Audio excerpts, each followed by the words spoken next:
Magandang araw po sa ating lahat. Merry Christmas and advance Happy New Year. This is Councilor Danny Dainghirang. Ang ganda ng Pilipinas. Mahalin po natin ito.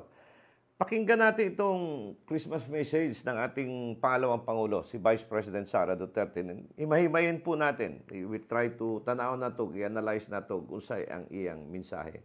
So pakinggan po natin yung kay Vice President Sara message. Madayaw ug mayong adlaw kaninyong tanan. So, Magandang araw sa inyong lahat. Binanggit niya dito yung forgiveness. Aking ipinapaabot ang aking taus-pusong pagbati sa bawat Pilipino ngayong Pasko. Sa ating pagsariwa sa diwa ng Pasko, tayong lahat ay tinatawag upang maging mapagpatawad, bukas palad, So, ang kapanganakan ni Jesus. So forgiveness and love ang minention niya dito. At mapagmahal sa ating kapwa.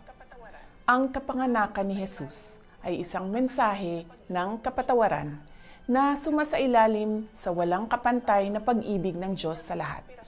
Gamitin natin ang kanyang halimbawa bilang inspirasyon sa ating pakikipagkapwa, lalo't higit sa ating pamilya at mga minamahal sa buhay. Higit sa mga material na bagay na ating matatanggap ngayong Pasko, tayo ay inaanyayahang magbigay ng pag-unawa, respeto at pagmamahal sa bawat isa, lalo na sa mga mahihirap at may karamdaman. Ito ang tunay na diwa ng panahong ito.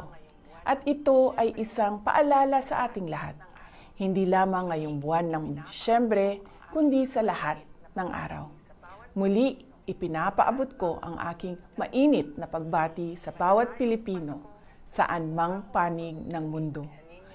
Malipayong Pasko ug mabungahong bagong tuig kaninyong tanan. Makikita ninyo yung message ng ating Vice Presidente. Bilang very statesman, no? Parang mataas yung level ng kanyang mensahe. In spite na dinaanan niyang operasyon, I would say operation, malapit nga siyang binagsakan ng pulis. Hindi ko talaga malimutan yung pinto na ibabagsak ng pulis.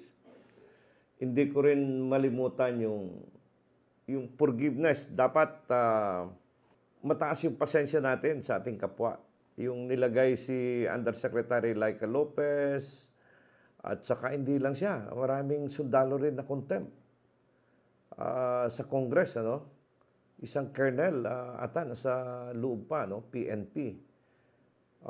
Of course, si General Wilkins Villanueva na contempt din. Ang daming, alam mo, legislator din ako. I've been a counselor na matagal-tagal na rin. Parang, minsan tough tayo sa discussion. Ibig sabihin, talagang clear. Kung ako nagpre-preside dati sa mga committee, talaga. Pero pag napansin kong in good faith naman at limitado yung pwedeng i-share ng isang resource person or guest or person in, I would say, in authority na merong alam sa subject matter at alam natin yung boundary na human nature niya at hindi baka masira siya at mag-subjudice or magiging self-incrimination magagamit sa kanya. Dapat from the end of legislators, dapat kitang-kita mo yung boundary, mag-change course ka. Maraming namang napansin ko na yun ang ginagawa. Pero merong ilan dyan na talagang akala mo yes or no lang. Pag nagkamali ka, yari ka. You know, we are only human beings. So in this time of Christmas, kalimutan na natin yon. Hindi na mababalik yung oras. Hindi na natin pwedeng iyakan pa yung isang milk or gatas na buhos sa buhangin o nayabuh sa balas. Wala, dili na nimo mausab na. That is why let's move forward. I think yun yung message ng ating Vice President. Forgiveness, understanding, and love, especially doon sa mga mahihirap. Yun po yung mensahe niya. Kasi nakikita niya talaga na sa ngayon, ang daming mahihirap din. The rest can be handled by proper government agency like court. Pagdating sa issue ng legal, korte na. And welcome ni-welcome ng Vice President yung process na yun. But again, at the end of the day, we have to look at that everything must be up to humanly possible by understanding sa isa't isa. And things must be socially accepted. The norm of process, the conduct, must be socially acceptable. Kaya makikita mo sa mga vlog, katakot-takot ang mga negative issues against investigation. Dahilan, pwede namang imbestigahan nila lahat ito eh.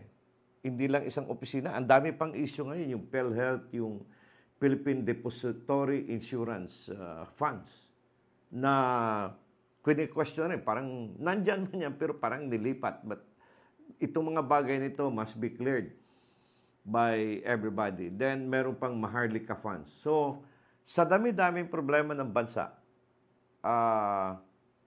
we have to understand na we cannot move forward pag hindi po tayo marunong magpatawad. Kaya itong mensahe natin sa Christmas at saka itong kay Vice President Sara na nireplay ko, kababago lang, is very clear na it's a statesman statement over and above personal biases, but focus on the common denominator, the bottom line. The bottom line is, yung mensahe nakikita ko is, we move forward.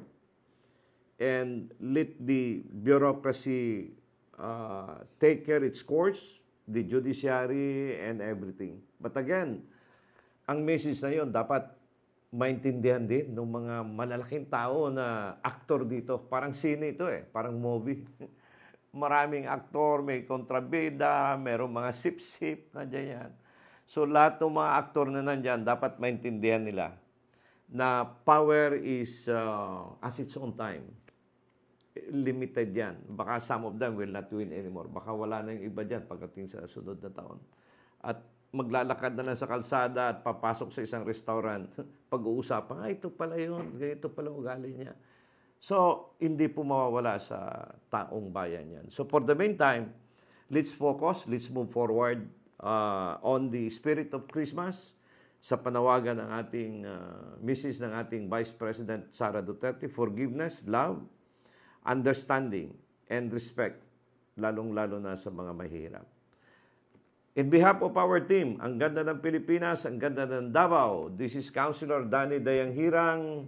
Merry Christmas and advance Happy New Year sa ating lahat. God bless Philippines. See you next time. A political analyst, Danny Dayanghirang, shares his commentaries and analysis on the latest issues. As a veteran public servant, offering his insights and critical thinking. As an educator, he speaks the truth that matters. Our seasoned legislator, Danny Dayanghirang, is live every Monday, Wednesday, and Fridays at 6:30 to 7:30 p.m. via Facebook. Follow us on our social media platforms for more details. Mahalin natin ang Pilipinas.